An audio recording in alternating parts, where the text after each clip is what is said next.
onto my child as a form of catharsis, which is usually what we do. It feels so good though. Feels so good. Yeah. No, it feels we do it at work all the time. Good. We do it at work all the time. Be named. So good. So good. So good. But It's not therapy unto itself.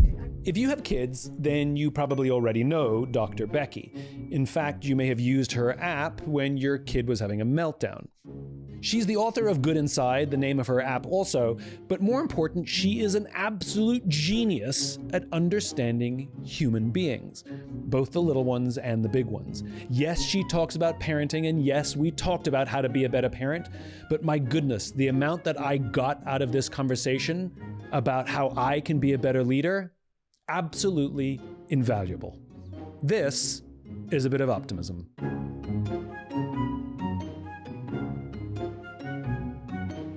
I live in Los Angeles. We're recording in Los Angeles. We've had these fires. Families have been traumatized. When something happens to a family and it's hard enough for the parents to deal with what they're going through, what are we supposed to say to children? First of all, when unimaginable, horrible things happen, there's no perfect approach and there's no perfect words. And so I just always want to tell parents that, like, what's the right thing to say? There's no right words for a situation that's wrong, ever. So let's just get that out the window. The principle that always drives me, because I tend to be driven by first principles in anything I think about, is that information doesn't scare kids as much as a lack of information scares kids. Because kids are expert perceivers of the world, even more than we are. Because their evolution, their survival depends on it. Kids are so dependent on adults for survival, right? We all need food, shelter, water. But me and you, Simon, we can get food, shelter, and water. Kids get food, shelter, water, love from their parent.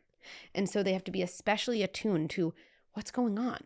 Did my environment change? Where is my parent? Might I need my parent now for survival? And so when they're in a situation where they have black smoke around them, packed bags ready to go, a parent crying, on the phone, fire, evacuation, person's house burned down, and then the parent goes off the phone and says, sweetie, no, nothing's wrong. Yeah. Let's watch that show together. A kid panics. They act out. Yeah. They cling. And a parent thinks, why are they clinging, right? Yeah. So noticing things that are off Yeah. and not having a narrative to understand them is terrifying for a kid. And so just to start this, what would a parent start by saying is you'd probably start by saying to a kid, hey, you're noticing blanking. And then this is really one of my favorite lines to build true confidence. It's just, you're right to notice that. Things have changed. Let me tell you what's going on. It might be there's a fire, the smoke from the fire blew here, the fire's not here, we're safe. We might have to leave our home. That's why we have a bag. My number one job is to keep you safe, and I take that seriously, and I'm paying very close attention. It might be we're about to leave our home.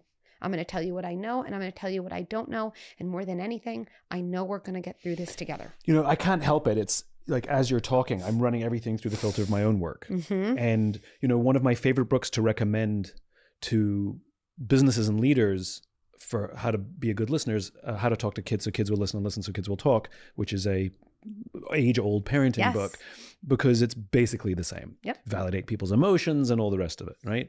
And as you're giving this parenting advice that's very topical to now, I can't help but run it through the leadership filters. It's the exact same thing we do with any human being, which is they're not idiots. They're aware of things changing. They're aware of tensions amongst the executives. And we put on smiley faces because we think that if we're happy, then they'll be happy. We hide stress, we hide tension, we hide all these things as opposed to just telling people. And even saying, I don't know what's going to happen. People can deal with good news and people can deal with bad news. It's uncertainty that the insanity and the going down the rabbit holes and the looping starts. And it also disallows for questions, right? Because if you give me information, even if it's bad news, I can ask a question. If you give me nothing and you lie to me and you hide from me, it leaves me even in a worse state.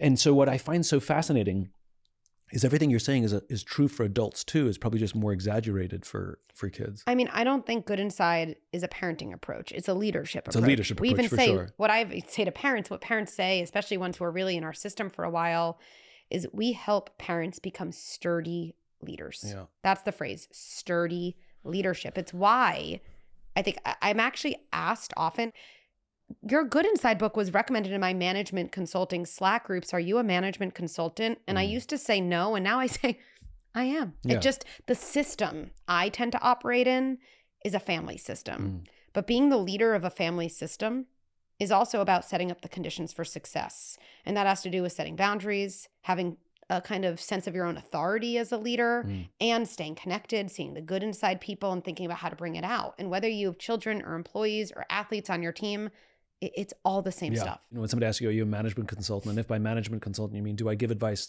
to people to take better care of those in their span of care? Then the answer is yes, 100%. Yeah. Because that's what good leadership is. It's being responsible for those around you. It's ensuring that those around you will rise, build confidence, all of these things. It's all exactly the same thing. That's right. And when it goes back to the information, you know, two things happen when people notice things in their environment and they're not given a story to understand. They either make up a story themselves, and almost always that story is that it's their fault. And that goes back to our childhood. Good segue here. Okay. Which is styles of parenting have changed over time, like styles of leadership have changed with the times.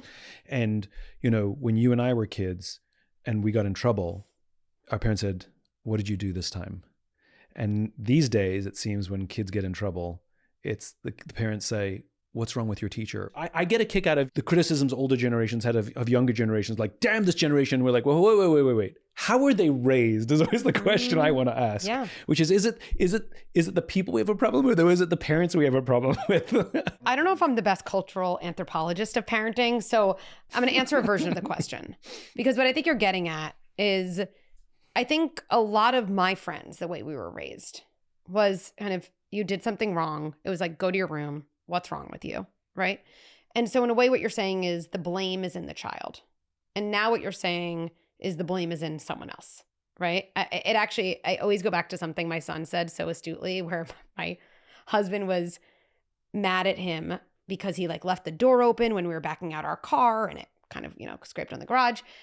And my son ended up yelling back to my husband, like, it's not my fault. And my husband goes, so it's my fault? And then my son said something that I think is so profound and actually to me epitomizes what our approach is in parenting. He goes, Dad, sometimes bad things happen and it's nobody's fault. And I honestly think the obsession with fault is like a really interesting thing. Okay, is it my kid's fault? Is it the teacher's fault? Why is that a useful framework? I actually would say it's not a useful framework. So I think we've gone from go to your room to what you're noticing now. I don't think it's every parent, but it's kind of shifted from, I don't care about my kids' feelings. Nobody cares about feelings. They had a bad behavior. Fix your behavior. If I look back on that, I don't know how people thought people were fixing their behaviors, but there was a lot of focus on just, that's not okay. Go to your room and learn how to do it better. And now there's think about it. Right. I always think about sending a kid being like, you can't swim, go to your room, think about how to swim, and come back when you know how to swim. Yeah. Not very effective, but we've done that for generations. But now there's a little bit of my kids' feelings not only matter, but like dictate what I should do as a parent. That's equally dangerous. And that is definitely not a Good Inside approved approach. The way I see it is neither, okay? Where like at Good Inside, like this approach we have to leadership and to parenting really comes from two kind of first principles. Number one, kids are born good inside. Like, I really believe there's not a baby who's born saying like, oh, I'm going to wake up my parents tonight. I'm going to F them over. Like, I hate my parents. No, they're born good inside. And the other inconvenient truth is that they're born with all the feelings and none of the skills. And to me, that visual gap explains basically 100% of children's bad behavior.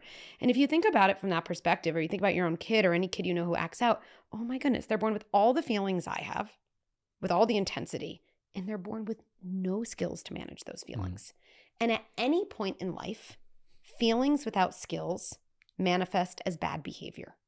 The reason people yell at a waiter or yell at a partner is because, I don't know, they're angry, they're disappointed, high feelings, and they don't have the skills to regulate low skills. And then for generations, what we did with that gap is we sent kids away, almost like the feelings were the problem. The feelings have never been the problem. The lack of skills is the problem. It's nobody's fault that kids don't have skills. It's not the parents' fault. It's not the kids' fault. It's just true. That's how they come out of the package. That's how they come. So you have to program why them. don't we teach them the skills. Because if you think about feelings without skills, you can't bring down the feelings. You can't get rid of the feelings. But if you level up the skills, that changes behavior today and puts kids with the ultimate privilege in adulthood, which is having skills to manage the entire range of feelings you will always feel for the rest of your life.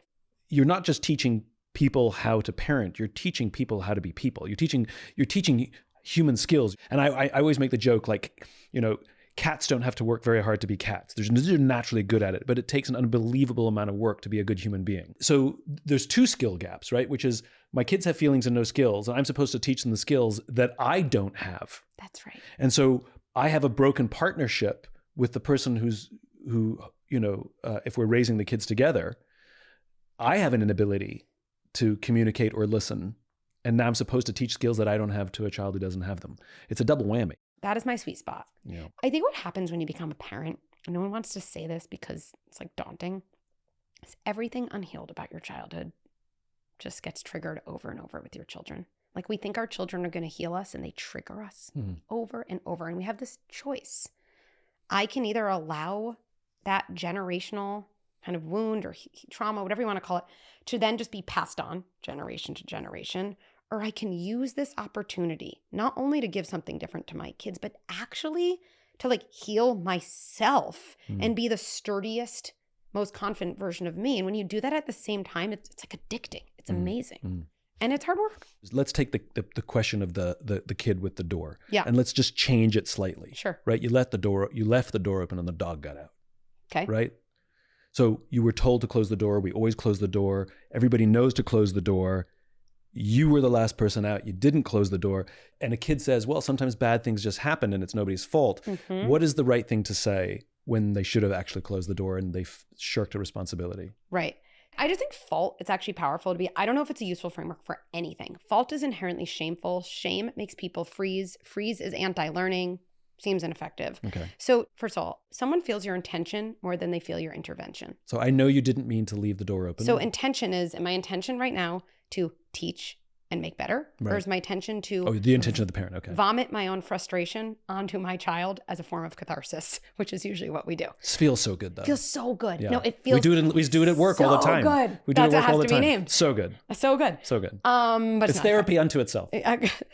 Somewhat. Okay, so my kid left the door open, dog got out. Here's how, again, I don't know if I would actually do this, but what I would want to do in right, this situation. In the ideal, yeah. Okay, so let's say my son is Sam. Hey, Sam, look, the door was open. Look, you and I both know that whoever's around the door, it's their job to close the door, right? So I think that's an important starting point. Don't try to catch your kid. Do you know it's your job? Don't ever ask anyone. It's everybody's job, right? Yeah, just don't ask a question you know the answer to. It's like a horrible experience on the other end all the time. Never do that. Right. We both know that. I know you were the last one at the door. It was open. Let's figure this out. Look, I think the most important thing is figuring out how you can remember more often to close the door. So, okay, what would you need to remember? Now, my kid's going to be like, I don't know, I'll just remember. Look, I'm not satisfied with that. And it's not because I don't trust you. I know you want to remember. The truth is, I forget things all the time too. It's just what people do. I wonder if there's anything, and this is where I'm going to lead my kid to the well. I wonder if there's anything someone could do. Like my kid says, nothing like, has anyone invented like a piece of paper with like a sticky thing that like one could like put near? And my son's be like, oh, a post, what? Oh my goodness. What would you do with a Post-it? Oh, I could probably write closed. Sam. Genius. Okay. And this is what my son would do. So could you write that for me? No, sweetie. You know why I'm not going to do that for you? Because the rest of your life, you're going to be in situations, not about a door, but with some situation where something goes wrong and you're going to have to think about what to do to improve the next time. And I'm not going to take away something from you that's going to really help later, which is the process of actually doing the thing yourself, because it's actually going to feel really good to you. Not like fun good, but no, I'm going to expect that. And just to be clear, and this is, if I had to say this, I'm going to expect that by 8 p.m. And I just want to be clear with you about that because I really want to set you up for success. And you know why most people don't do that as parents and definitely don't do that in leadership is because it takes time. But it doesn't. I actually have to jump in this. It takes time. It takes time and it takes patience. No. Yes, you have to set that all up. You have to learn how to say it. You have to wait for it. No. You have to learn. No. Yes. I agree with you. But I just know in my experience in leadership, most people will not do the work that I talk about or write about. But so here's a great example. Because it takes time. It takes energy, it takes effort. Sure. I remember I was giving a talk to a bunch of senior executives at some company, whatever it was, and they were going through really hard times. And I was talking about leadership and I taking care of people and making them feel safe and blah, blah, blah, blah, blah, right? And one of the executives, literally this happened, he raises his hand and goes, I can't do anything that you're talking about. You have to understand, Simon, the pressure that we're under. I don't have time for the stuff you're talking about. And my response was, I hear you don't have time. I got it. I understand the stresses and the pressures are great. My question is, what were you doing in the good times? Like, how come you weren't building those environments in the good? Just my question is, what were you doing in the good times? But it goes back to the point was people feel pressure and they don't feel like they have the time. And it's the same reason people micromanage, is because for me to let you try it and screw it up, and then I have to give you feedback and it's still not great. And then I have to let you do it again. And maybe by the 7th time, it'll be good. Oh, just do it myself. It's because you have to have patience and time. Yeah, I guess what I would say, parents say this to me all the time too. I don't have time to learn these things. I say, look, I have no idea about your schedule and your time. And I'm not going to lecture you about how you spend the time, the things you value. Not my style. But here's what I know. We either spend time preparing or reacting. And if we're used to spending time reacting, we don't quantify it as time because it's just our default. And all I know from parents is it actually takes a ton of time to yell at your kid, to watch something go wrong all the time. And it takes a lot of time to fall asleep at night when you're feeling really guilty. And vent to your spouse instead of watching TV. You're just used to it. So you don't mentally account for it. That's good. So that's So I'll amend. They don't want to spend the time before. It's just new. But they're happy to spend the time after. It's just anything that's new feels uncomfortable. And we always misinterpret discomfort as a sign of something wrong when it's a sign of something new. So I would say the percent, you're right. It will be a new way to spend time and it will mentally feel longer because anything in that new circuit does because it's unfamiliar. I want to change the subject. So you and I have something a little bit in common, which is both of us have careers that kind of happened by accident. You know, we were both kind of doing our thing and then something happened and now we're doing something different. Yes. You know, and neither of us saw it, expected it, planned for it, had any idea it was going to happen. It wasn't in any plan. And just for those who don't know, you had minimal social media presence. I think when you started, you probably had like everybody else, like 50 followers, your friends. Best. Yeah. And then something happened. You put out a statement. It went viral. And all of a sudden, you're it. There's so many things before that feel like really pivotal parts that led to that. It takes a long time to become an overnight success. I had been having all these ideas because in my private practice, just to give a little backstory, what I was doing just a couple days a week in private practice, I was seeing adults for therapy, like you, me, therapy. I was doing couples therapy, individual therapy, and I was seeing teens. And then in other sessions, I was seeing parents of younger children for parenting work. And what started to strike me, and it just started to get louder and louder in me and felt so wrong, was, oh my goodness, I know the way I'm working with adults and teens and couples is like right. And I know it's right because it's this mix of different things and I'm just watching them change their lives, right? But then I have this next session with parents and what I hear myself saying to them based on the training that I thought was right is from a first principle perspective, the complete opposite of I would never have an adult. Like if you came to me and said I did this bad thing, I would never take your phone. I would never shame you. I would never punish you. You would never come back to me as a therapist. I say, okay, that's not great. Let's figure it out, right? I'd give you some experiments. I'd give you practice. But I was talking about timeouts, punishments, sticker charts. That's what I was trained to do. And I heard myself saying it. And the juxtaposition from one session to another, it just exploded out. And I ended up saying to a couple, I was like, I don't believe what I'm telling you. I'm sorry. This is so awkward, but I need a couple days to figure out this whole parenting thing. Did you have kids at the time? I had kids at the time. I think that was part of it because once it wasn't just learning in a vacuum about like timeouts and yes, and so linear, so which logical. Which is everything you got from a book. Yeah, and from actually a very esteemed extra training institution in parenting, the one that was considered gold standard. I couldn't believe I got into this program. And but then I had kids and I feel like you're going to get this, but there's all this like evidence-based in psychology. I believe in evidence. I believe in science, okay? And I think what struck me in my practice was this evidence in my body that this was wrong. Yeah. It felt wrong. And once I said this thing to this couple, which I was like, I'm telling you to do times outs. I'm sorry. I don't believe in this. Like, I don't know what to tell you. It led to these months of writing. It opened something up. I was up at 4 a.m. I couldn't stay in bed. It was like something, a dam.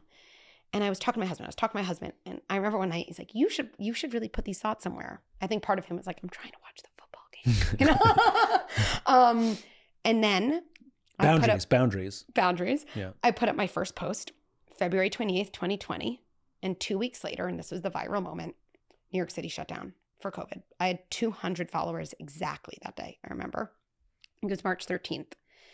And at the time, what would happen is I'd write these posts just based on ideas. I had a full private practice. I don't know what I was doing with it. I felt more relieving than anything else. I had to get these ideas out. And I wrote this long carousel post. Okay, and the moment was the first part of it just said, our kids will remember more about how their family home felt during the coronavirus 19 epidemic than anything about coronavirus itself. Our kids are watching us and they're learning how to deal with uncertainty. Let's wire them for resilience, not panic. Swipe for 9 ideas how. And then this carousel had 9 ideas that were basically like 20 years of therapy crammed. It's like how I do into a post. So here's why I think it wasn't a surprise. My husband would always edit my things because I'm 0% perfectionist. I put things out all the time that just works in progress. And he'd be like, there's a typo here, there's a typo here. And I remember him looking at this post and saying to him, stop, I have to get this out. And I look back to who? To my mom's friends who are following me on Instagram who don't even know how to use Instagram. Like who? I was like, who did I have to get that out? But there was this like thing. And so I did. And it went crazy. It started to become part of the zeitgeist.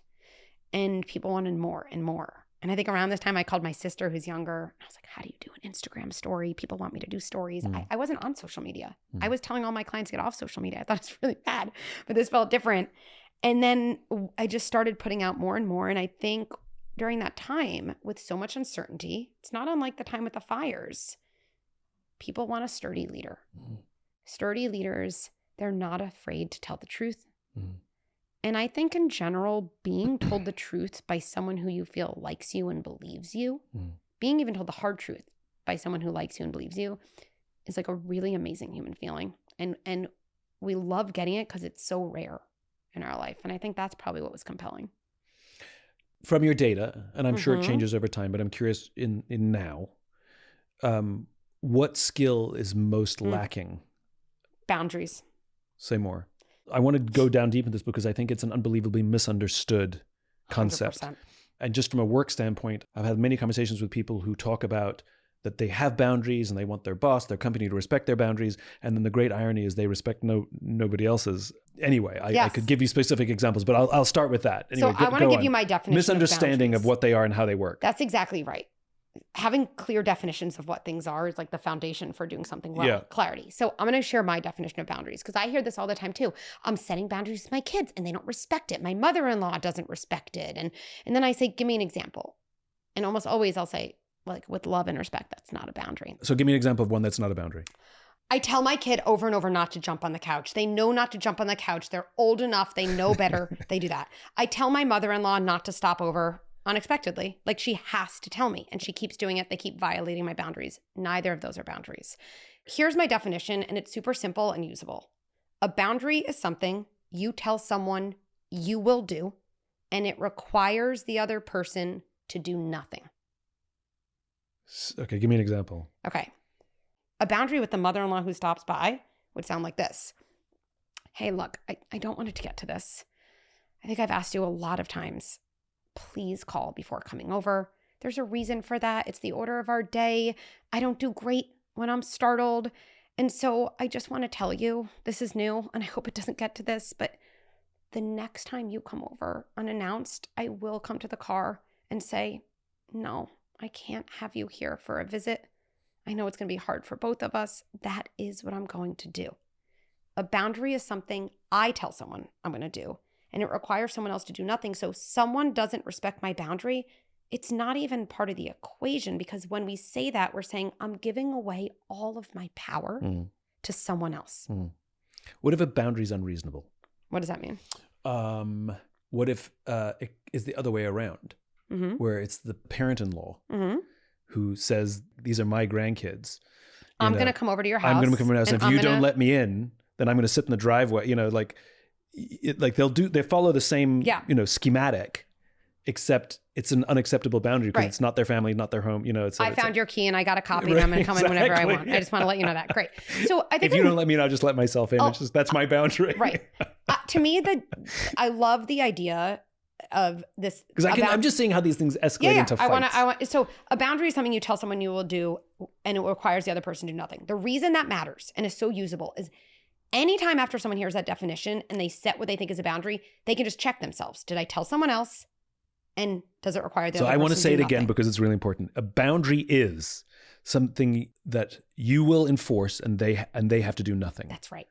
Now, another more general way to think about a boundary, it's just not as practical and actionable to evaluate whether you're setting one, is I believe a boundary is a way of telling someone what you need to continue being in a relationship with them that feels good to you.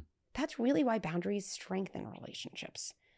This is what I need. My mother-in-law, I need you to come over while you've announced it, because that's what I need to still feel good in our relationship. I want to preserve that feeling. So if someone said to me, hey, I just want to let you know, I'm going to come over to your house and I already have a key and I'm going to open the door whenever I want to come in. What I would say back is, ooh, that does not work for me. That does not work for me. Boundary v. boundary. Yeah, that does not work for me. And I try to diffuse it by trying to get to the underneath. It sounds like you want to see the kids a lot more than you have access to them. If that's what let's figure that out. I think there's another way. You want to see them more. I want some, announcement. We have to have some middle ground. Okay, here. so this is really, really important. What is happening here, it's not boundary versus boundary. It's listening skills, which is when somebody sets a boundary that you and I would interpret as inappropriate or unacceptable, because such things exist. The person on the receiving end of it, instead of saying, absolutely not, don't you dare, I don't want this to become a fight, what you were talking about is listening skills. And what I heard you say was, I hear that what you want is to see more of the kids, that you want access to the kids. I hear you. And it's not saying that their boundary is wrong. It's helping them get the thing that they want. That's right. But in a way that is conducive to the relationship and to your family. Let's sit down and go through our calendars and find all the times you can have with the kids. Let's give you that. To me, that's a superpower from a communication standpoint. And I talk about this with parents all the time. This happens with in-laws. This happens with kids all the time. Where when someone doesn't feel like they're being taken seriously, or when someone doesn't feel like they're being believed, this is true for all of us. We all escalate the nature of our communication to try to get believed. That, unfortunately enough, leads the other person to usually get more aggressive and invalidate more, which sadly enough leads the other person to escalate the expression even more. And you can see this awful cycle. So I would say it's about, do we want to be right or do we want to be effective? We try to be effective. So if you want to be effective, and this is a person, whether it's your mother-in-law or your kid or someone at work that you want to stay in a relationship with, the skill to develop is, what is the wish under the escalation? What is the thing that needs to be believed? I think the thing my mother-in-law needs me to believe is that she really loves my kids and she really wants to see them and she feels shut out. One way of solving that is coming over unannounced with a key. But she's probably only bringing that up because she almost feels so desperate to let me know how much she wants this. And if I don't respond on the surface to the escalated words, but kind of respond to the pain and the very believable wish underneath, we're probably going to be able to get somewhere. And as you said, if you fight the behavior, all you're doing is invalidating the feelings, and it makes somebody double down on whatever they're trying to achieve or get or feel seen or feel heard, whatever it is. Why do we fight with our parents or get triggered by our parents in a way that nobody else triggers us? I have a temper with my parents. I don't have temper with anybody. Yep. Well, I think what you're really also saying is just what are our triggers, right? So but why do parents more than anyone else in our lives bring it out in us? They're the people you have the closest attachments with. So triggers are memories of our past that are interrupting in the present. That's what they are. They're things that were never Triggers are healed. memories from our past that are interrupting in our present. Okay. Triggers are unhealed memories, and they're not just one memory, they're patterns from our past that come alive in our present. So what might that mean? If someone goes, whenever my parents says something, even in the realm of criticizing, which is like, oh, you brought this salad for Thanksgiving. And I heard this recently from a friend. It's like, you're always criticizing me, and I can never be good enough for you. And later the person's like, wow, I don't know, maybe my mom just was surprised I brought arugula, whatever it was. Okay, so that would be a trigger. So what's going on inside, right? This is a memory. And the reason I think the word memory around triggers really matters is people say all the time, I don't remember how my parents responded to my tantrums. I don't really remember how my parents responded when I made a mistake. We have such a limited definition of memory, as if memory is only the thing we can verbally produce for someone else. Memories that we can verbally produce were integrated for us. People gave us a story. That's why we ingested a story and can verbalize a story. Most of our memories do not exist. The vast majority of them were things that happened that lived in our bodies, meaning my body registered my parents looking really disappointed with me if I got anything but a 95 or above. Or my body had so many times where I made a small mistake and I was met with immediate criticism instead of curiosity. Why did you always forget your, you always lose your jacket, Simon, versus, hey, you're forgetting your jacket. Like, you're a smart kid. I know you want to be responsible. What's the system we can come up with?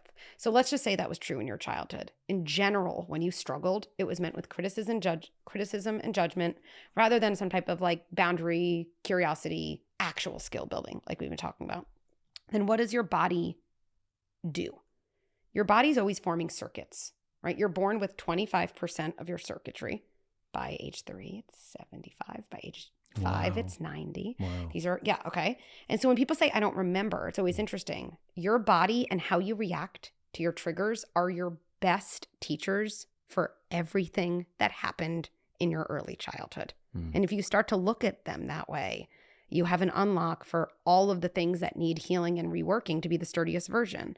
So then what probably happened? Little Simon, right, when you were younger, was like alone with this, oh my God, I'm a bad person. I always lose my jacket and I get a bad grade on my math test and I hit my sister and I only hit her because she said I was a poo-poo head, but no one even knew that. And so you're left with this affect that's called unformulated affect. Why is it unformulated? Because kids need adults to formulate it for them. Hey, you hit your sister. Totally not okay, but what happened? Oh, now I integrate it.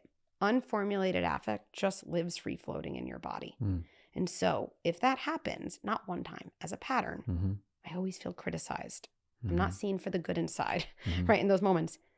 Then when things happen in our adulthood, where someone says, oh, you brought that salad, our body goes in and basically does an inventory. What do I know about how to respond in situations like this? Well, you do the same thing you probably did as a kid. As a kid, you know what you had to do to cope with that? You probably had to yell at yourself. What's wrong with me? I'm a horrible person. I'm always criticized. You have to make sense of it. You have to blame yourself if you don't have a story. And so here you are in adulthood, reliving something that honestly isn't even happening in 2024 or 2025. It's probably happening in like 1980. So I had a terrible, terrible, terrible temper as a kid. It's non-existent now. I think most of my friends, even the team, most people have never seen me angry. And I'm not repressing it. I'm just very good at managing anger and expressing it. I can say to somebody, I'm really angry right now. But as a kid, I mean like bad, inappropriate tempers. And screamed at, yelled at, told to go to my room, because this energy has to come out somewhere. Broke things, smashed my room up.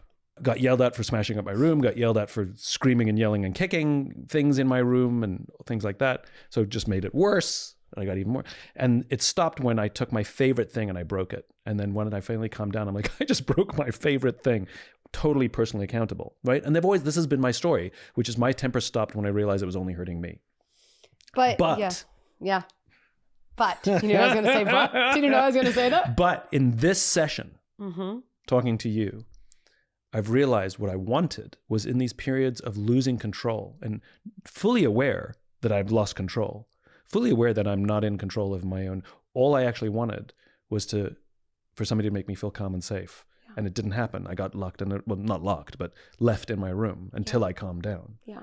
And now, when I think of myself as an adult, and you talk to any of my close friends, the biggest compliment I give to my close friends, they all know this, is thank you so much for making me feel safe. Right? And I think back to those times when all I wanted was somebody to move in. And the times now when I'm, I won't say acting out, but nervous, saying the wrong thing, I can speak in very exact terms, which I think it can be very jarring for people. And what I really want is for people to lean in. Yeah. And contain you. And contain it. I'd be like, I'm not going to let you speak like that. Yeah. Yeah, I know. Yeah. I'm not going to let you speak like that. Because you're a good person and I love you. And, and it's not, and again, it doesn't come out in temper tantrums, but I can be very exacting. Yeah.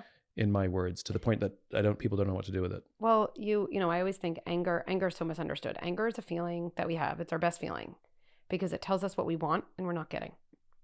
Anger is access to desire. And that's why women don't like to feel angry, because when we had tantrums, we were really sent to our room as little girls. Yeah. And what we learned is not that our tantrums are bad, but that our desires. You're a person with a ton of ideas. Yeah. And a ton of want and desire. Yeah. So you probably did have more anger than the average kid because of that. For sure. Right? And now you figured out how to channel it. Yeah.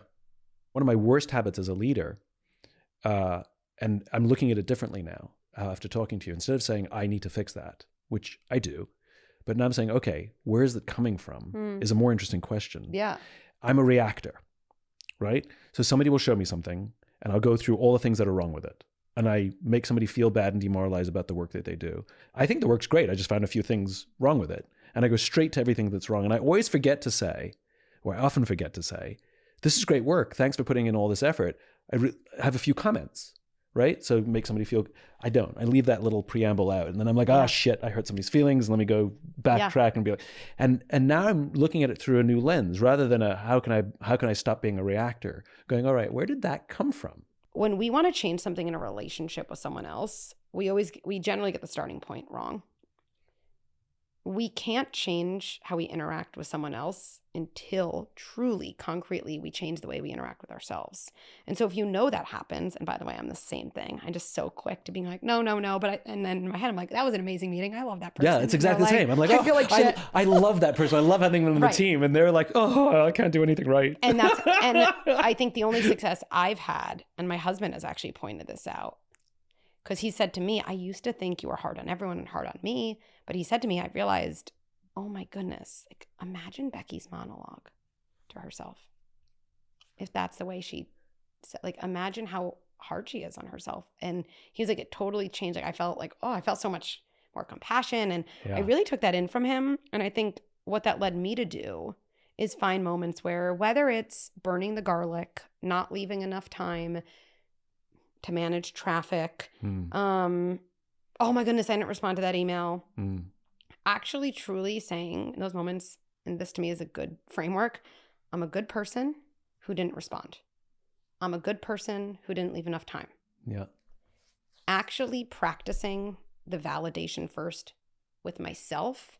You need to build that up before you're going to give it out. What is a client you've had, something you've done in your professional life that filled you up more than sort of anything else ever has? So this really snarky teenager, I remember the first session, the first thing she came, and I did have a relatively old computer, and she goes, that's your computer? You're pathetic. That's the first thing she said in the office. And I was like, game on, I was like ready. And I was like, okay. And she was a cutter. She was cutting. And so I said, okay, well, tell me, how long have you been cutting? And she goes, 2 years. I was like, that's a long time. Your parents told me you've never seen a therapist before. And she goes, wow. My parents wanted to send me to therapy 2 years ago.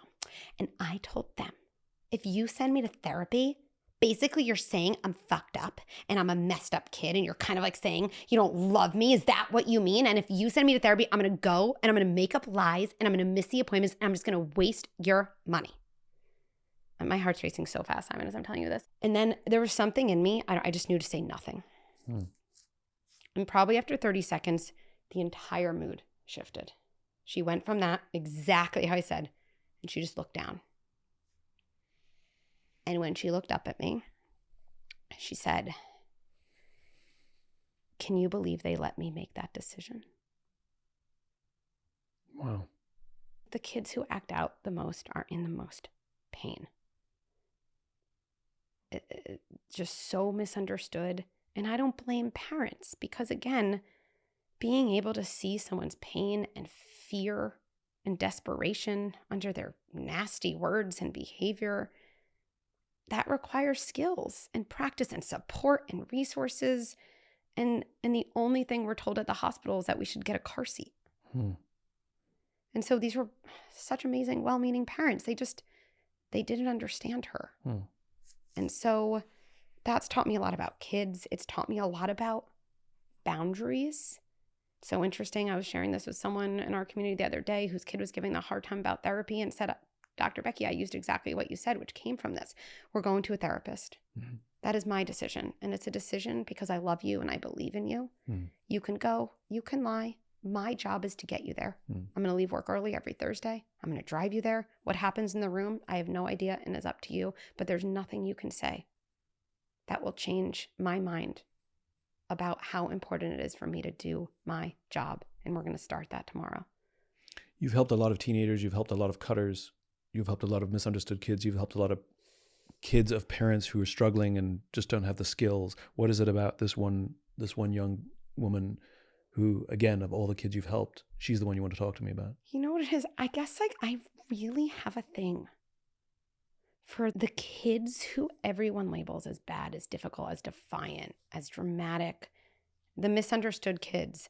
If I think back to my own childhood, why I was actually the opposite. I was way too good as a kid. If I think way too good, took me too long to kind of get into my own desire and power and separation. I was so good. So maybe that's like the most repressed part of me, or maybe part of me envied them. I don't know. But I think all the time I would hear from parents, oh, my kid hits and they're such a bad kid and their poor sister. And it's so interesting. My framework was always different. Like, yes, the poor sister, we've got to protect her. We have to protect your other kid. This kid is going to build their identity as the bad kid. We have to protect that kid too. That kid is in desperate need of protection.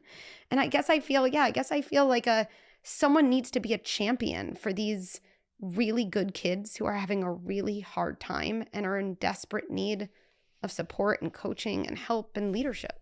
You practice the thing you preach so well. So well. I know too many people who write the book, but then you meet them and you realize it's bullshit. Or maybe it was true up until they had fame and fortune and then it stopped being true, And you are so true to yourself and true to your work. You are the embodiment of the stuff you talk about. What an honor. What an honor to sit down with you. Such joy. Thank you. I said thank you. I'm taking that in. Thank you. It feels really good. I could literally talk to you for forever. You've challenged me as a leader. You've challenged me as I've had free therapy. You don't even realize this. How many little epiphanies and light bulbs have gone off of triggers and things that they're manifesting in all kinds of my relationships. This has been the best free therapy I've ever had. Thanks so much for coming on.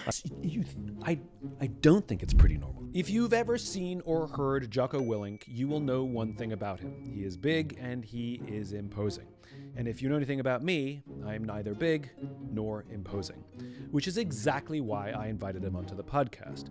It's because I like to learn from people who are nothing like me. Jocko is also a #1 New York Times bestselling author. He served 20 years in the military as a Navy SEAL, where he was the commander of Task Unit Bruiser, the most decorated special operations unit in the Iraq War.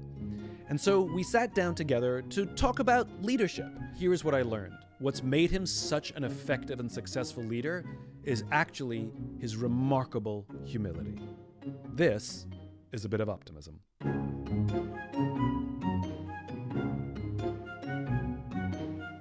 You've made a career of sharing some of the lessons you've learned in the teams out to the outside world and helping people better lead.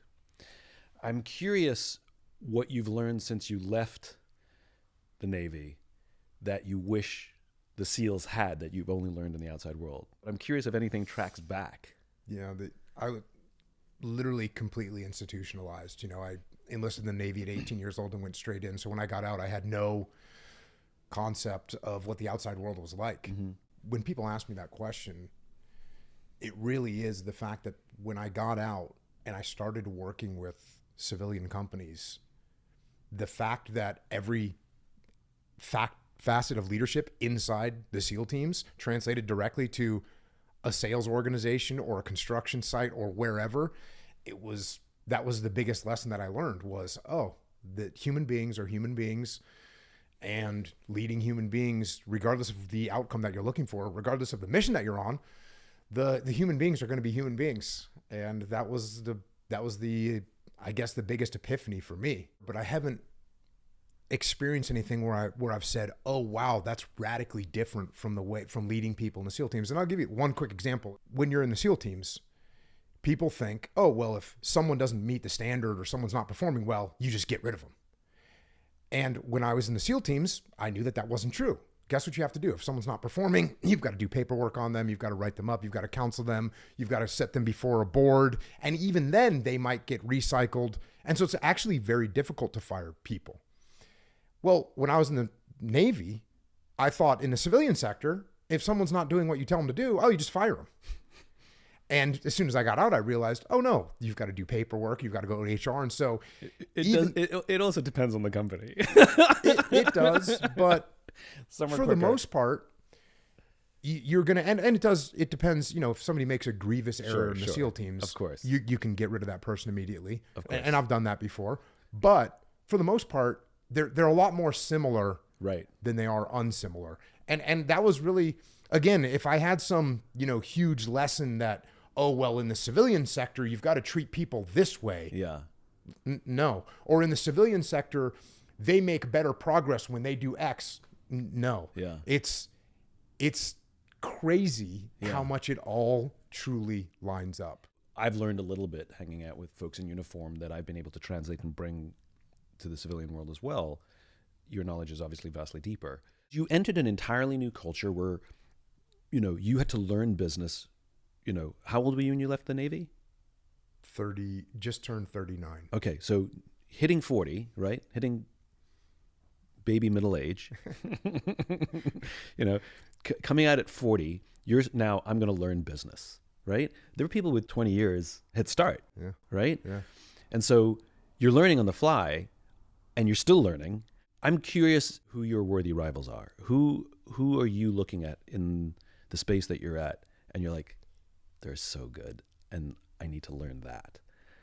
I always love high performers and how they view the others in their arena to push them to be better. Who are the pacing forces for you? When you talk about, looking at other people and seeing them either as competitors or worthy rivals, right? Honestly, I don't know if I just it doesn't even make sense. It's hard for me to relate to that. Well, then how do you know where you're falling short? Well, part of the reason is because I think when I see someone that's doing something really well, I don't think, oh, how can I take their job? No, of course. I think that's cool what they're doing. Are there any gaps that I could fill? It's a story that I was on my last deployment, and this Army group came in, and they had really good capabilities. And one of my platoon commanders said, hey, these guys, they've got these capabilities. They might take our job. And I said, well, do you think they might be better than you? And he goes, well, they might be better at that job. And they should have the job. And I said, let them have the job, and I'll find you something else to do. And I guess I'm curious, like, how do you know where you need to do work on yourself? And maybe it's not worthy rival. Take the question a completely different direction. How do you know what areas of your own work, personality, leadership capability need a little tweak or a little... Yeah. Maybe. No, that's maybe it's real easy to answer. Okay. Like everywhere. I think that's another thing is when I wake up in the morning and look around the world, I'm not thinking, oh, I'm here. Oh, there's someone that's better than me at that. I think everyone's doing stuff that's better than me. I wish I was a better writer. I wish I was a better speaker. I wish I was better at social media. I wish I was better at, like everything that I look at, I wish I could do a better job at. Yeah. And, everything from doing jujitsu, I train jujitsu all the time. Yeah. And I get beat all the time. Yeah. And I want to get better at it. But the running joke in my family is with my wife, for the past 20 years, she said to me, "What's your New Year's resolution this year?" And I say, "I want to get better at jiu-jitsu and surf more." And I've been saying that for 20 years, and it's still true. I want to get better at jiu-jitsu. I don't want to surf more. But that's kind of the way I feel about everything. I don't feel like I'm really that good at anything. Yeah. You know, I feel like I constantly have to try and get better. I think that the attitude of hey, I'm not that good at anything, which is the way I grew up, has stayed with me. I'm not that good at anything. And so I got to wake up every day and work hard to be able to do what I do. There's a humility in the military that is looked well upon, which doesn't really do very well in business. I know a lot of guys who are freaking amazing, like phenomenal warriors, phenomenal leaders, just phenomenal human beings, and they enter the private sector. I've seen it happen so many times, and I make some introductions for them, and I call the folks. I'm like, "So what'd you think?" Right? Freaking badass, right? Phenomenal, right? And they're like, I don't know. It just seems like he's a little lost. I don't know. I'm like, lost? He's one of the most focused guys I know. And it's not because they're lost. It's because they're so like, it's not me, it's my team, and I can't really take credit for anything. In the business world, like, what? And it's sort of that slight modulation that they have to sort of amp up the ego a little bit just for the business world. And I think this is a really important thing that you're touching on, which is you don't think you're great at everything. You don't think you're great at anything. And it's that belief that actually makes you such a high performer. And I think when people lose sight of that they think they're great at something, that's when that ego, and because you come in, you like I said, you're a force of nature. And I think what people miss is that how you actually view your day to day is actually more human. If they copy the picture of Jocko, it won't work. It's this that I find really beautiful about you, which is, where does that come from? Like, what was your, did you have was your dad hard on you, growing up, or were you like a skinny kid? Like, where did where did it come from? You said it's been since I was a little kid and it's never gone away. Well, when you're a little kid, it's hard to do things, and but nothing was ever easy for me. I wasn't the best athlete. I wasn't the strongest. I wasn't the fastest. I wasn't the smartest. Mm-hmm. I got in the SEAL teams. I wasn't the strongest. I wasn't the fastest. I wasn't the smartest. Mm-hmm. What you have to do to overcome that is you've got to work hard. Mm-hmm. And so you get humbled all the time. And by the way, if you're good at one thing in the SEAL teams, there's someone that's better at that thing than you. And by the way, no one cares. If you're a really good swimmer, people are like, "Oh yeah, but you can't do many pull-ups." Or if you're a good runner, they'll say, "Oh yeah, but you're not good with a rucksack on." Or if you're good with a rucksack on, they'll say, "Yeah, but you're a bad shot." So there's no mercy. Yeah, right. There's no mercy. There's no one that's an Ubermensch in the SEAL teams. And so I think that always knowing that there's always someone better than you, and you're constantly trying to do your best. And if you're not trying to do your best, you're gonna have problems. So I think I love this. Pretty normal. I don't think it's pretty normal. I think yes, fact. There's always someone better than you at everything. In fact, yes. If that's what we mean by normal, then as a data point, yes. But as a perception point, I think so often the opposite happens in business, which is like you're great at that. You're the best at that. In fact, we're going to make you the hero at that. And they sort of start straightening up their shirt. And I've made the mistake myself. I've accidentally heroized folks who are really good at what they do, and they start to inhale their own fumes. And a year later, I'm like, what the hell have I created here? Right? I just was giving you a couple compliments so you'd boost your confidence there, and it goes out of check. And this idea of being okay, knowing, not pretending, deep knowing, there's always somebody better at everything I do. And so the only option I have is to keep at it. Yeah. Yeah, and it really allows you to keep an open mind too, because if you're in a leadership position and you go into a room and you're trying to come up with a plan for something, and if in your mind you deeply know in your own mind that you're the smartest person with the best perspective and your plan's going to be the best plan, it's going to be bad. Your mind is closed. You're not going to listen to what anyone else says. You're going to impose your plan on them. They're going to execute the plan only because they have no other choice, because you're the boss, and it's not going to go as well as it should. And when they run into an obstacle, they're going to stutter step because they know that they're just doing what you told them to do. They don't have any ownership of it, so it's problematic. But if you truly think, well, when I go in this room with my 10 subordinate leaders, I know that they're going to have better ideas than me. I deeply know that their ideas are going to be better.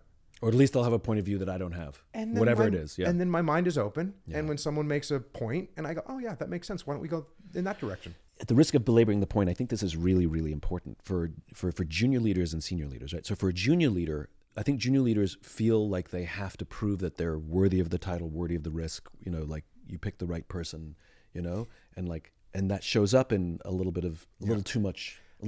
I used to tell the young junior officers, you have nothing to prove, but you have everything to prove. Yeah.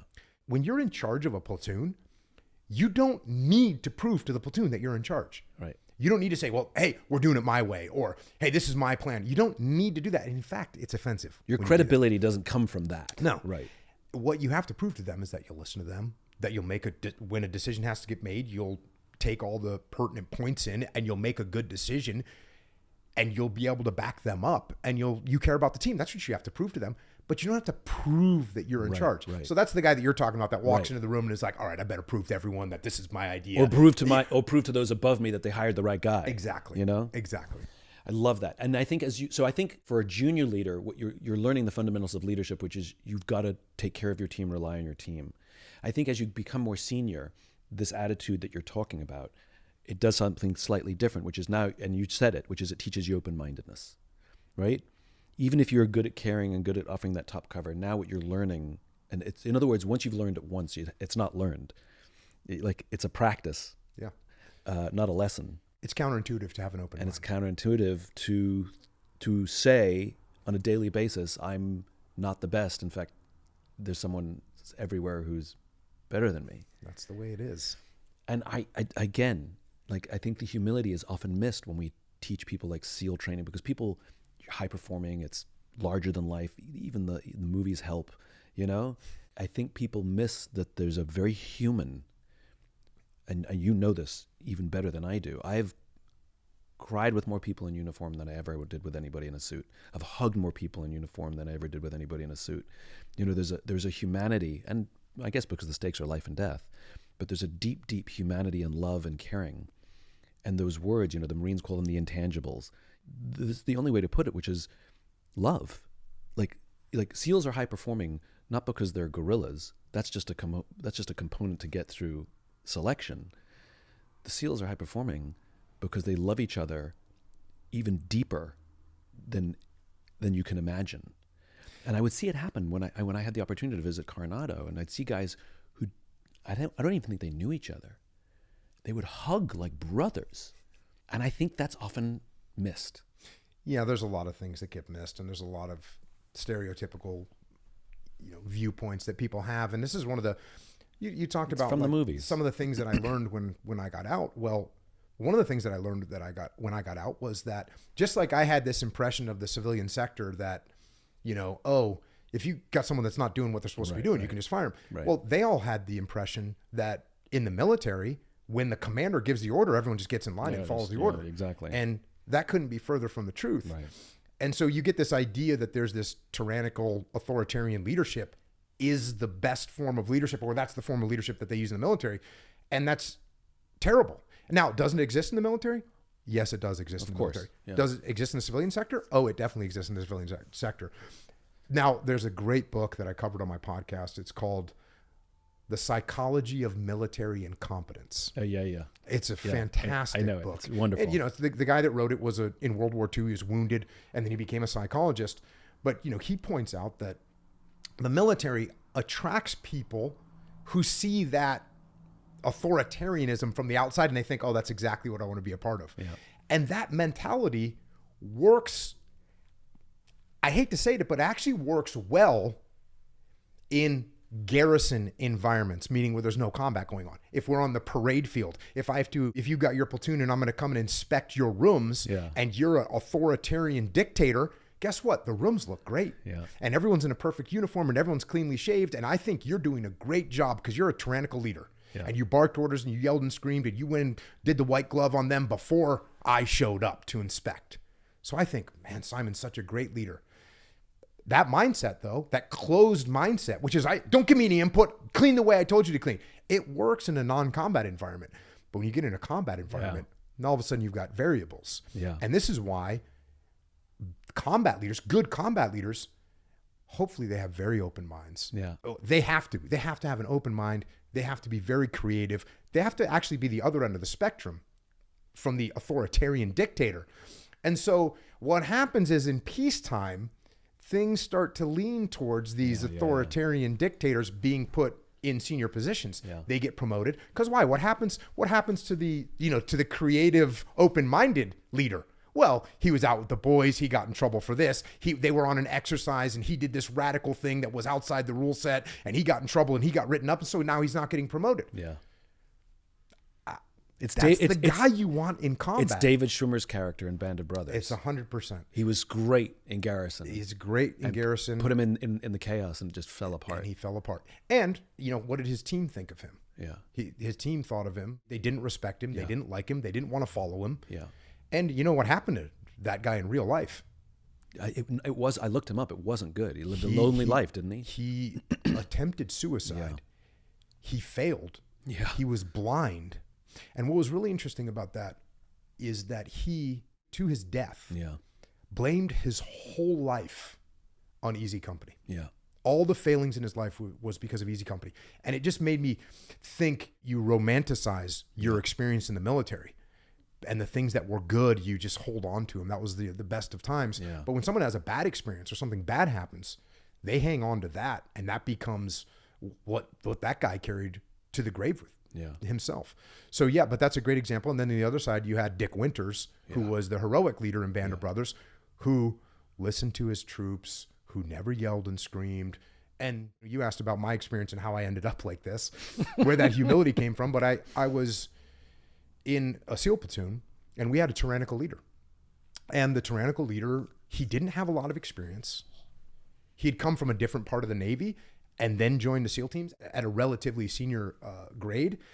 And in order to make up for his inexperience, he kind of over-indexed and, imposed plans on people and didn't listen to anyone. It was my way or the highway. And it was just terrible. And we had a mutiny against this guy. Huh. And so we all, the enlisted guys in the platoon went before the commanding officer. We went before his boss and we told the commanding officer, hey, this guy doesn't listen to us. He's arrogant. He's got a big ego. He's imposing his plans on us. We don't want to work for him, which is a mutiny. And just so you know, the punishment for mutiny in the military is death, actually. Well, this was peacetime and the commanding officer was a great guy. And he said, listen, this sounds like a mutiny. We don't have mutinies in the Navy. I'm not going to have a mutiny at my SEAL team. Go figure it out. And luckily, he was a good commanding officer. And so he kind of pulled the thread and started asking more questions of the training cadre to find out what the guy was like. And he fired him 3 days later. And so we were celebrating, oh, great. Look what we did. We won, right? Yeah. And then we found out who was going to take his place. And the guy that they were putting in to take his place, the new platoon commander, was this legendary SEAL who everybody knew. He'd come up through the ranks from the junior position almost to the top of the enlisted ranks and then became an officer and then started going up the ranks to the officer. He had combat experience. He was at every different SEAL team. He just was a legendary SEAL. I didn't know him, but we all knew his name. Mm-hmm. I wrote about him in this book, Leadership, Strategy, and Tactics, and I called him DC. So I'll call him DC. So DC, we find out that this legendary guy is going to take over. And one day, we're supposed to meet him. He's coming after lunch. And we've got our little platoon hut out there, and we're sitting in the platoon hut. And I'm kind of the guy on watch looking for this guy to show up. And there's guys coming out of the locker rooms. Oh, that's not him. Another guy comes out. It's not him. And then finally this guy comes out, and I go, maybe this is him. He starts walking towards our platoon hut. And as he starts getting closer, I look at him, I go, this can't be the guy, because this guy looks like he's about 150 pounds. Can't be him. But he keeps coming towards us. And then I'm like, oh, wait, this guy's like short. Like how old is this guy? 5'8"? What is this guy doing? He can't be a legendary SEAL. Keeps coming towards us. And as he gets closer, I see he's old, He's an old guy. He had to have been at least like 37, right? So I'm thinking there's no way that this old, skinny, short guy is this legendary SEAL. And sure enough, he walks in our platoon space. And it was him.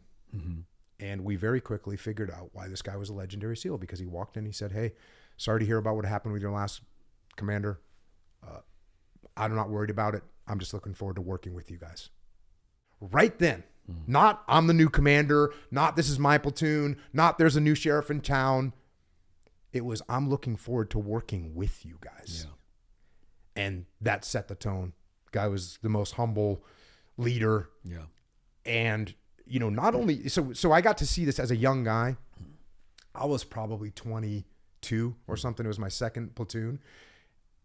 What made it very clear to me was because I got to see this stark contrast between a guy that was arrogant and egotistical and how much we disliked him, and that we literally had a mutiny because we didn't want to follow him. And when this other guy took over that was humble, that listened to us, that treated us with respect, we would follow that guy anywhere. And that's the guy that I've tried to emulate throughout my career.